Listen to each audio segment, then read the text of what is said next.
Hi hello friends. இது நாள் நைட்டே புளிக்குழம்பு வச்சுட்டேங்க. நாளைக்கு காலையில் கொஞ்சம் எந்திரிச்சு வர்றதுக்கு ஈஸியாக இருக்கும் அப்படிங்கிறதுனால மார்னிங் எந்திரிச்சு வந்ததுமே ஃபஸ்ட்டு உலைய வச்சுட்டு புளிக்குழம்பும் சூடு பண்ணதுக்கு எடுத்து வச்சிட்டேங்க.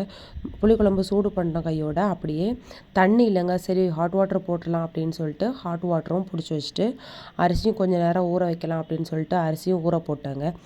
ஊற வச்ச கையோட பாலும் காய்ச்சதுக்கு எடுத்து வச்சிட்டேன். பால் காய்ச்சி எடுத்து வைக்கிறதுக்குள்ளேயுமே உலை கொதிச்சிருச்சு. அரிசியை போட்டு கிண்டி விட்டுட்டு அப்படியே சைட் பை சைட் பால் எடுத்து வச்சுட்டு டீயும் போட ஸ்டார்ட் பண்ணிட்டேங்க. டீயெல்லாம் போட்டு முடிச்சுட்டு சரி டீ குடிச்சிட்டு வந்துடலாம் அப்படின்னு சொல்லிட்டு டீயெல்லாம் குடிக்க போயிட்டேன்.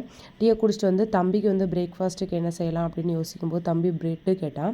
ஸோ அவனுக்கு ப்ரெட்டும் ஜாமும் வச்சு பேக் பண்ணியாச்சு. லஞ்சுக்கு வந்து புளிக்குழம்பு வச்சு வத்தல் வச்சு முடிச்சிடலாம் அப்படின்னு சொல்லிட்டு வத்தல் தாங்க பொரித்து பேக் பண்ணியிருந்தேன். லஞ்ச் பாக்ஸும் பேக் பண்ணிவிட்டு மார்னிங் டிஃபனுக்கு தோசை ஊற்றி இன்றைக்கி சிம்பிளாக முடிச்சாச்சுங்க. ஓகே, நாளைக்கு வீடியோவில் பார்க்கலாம். பாய்.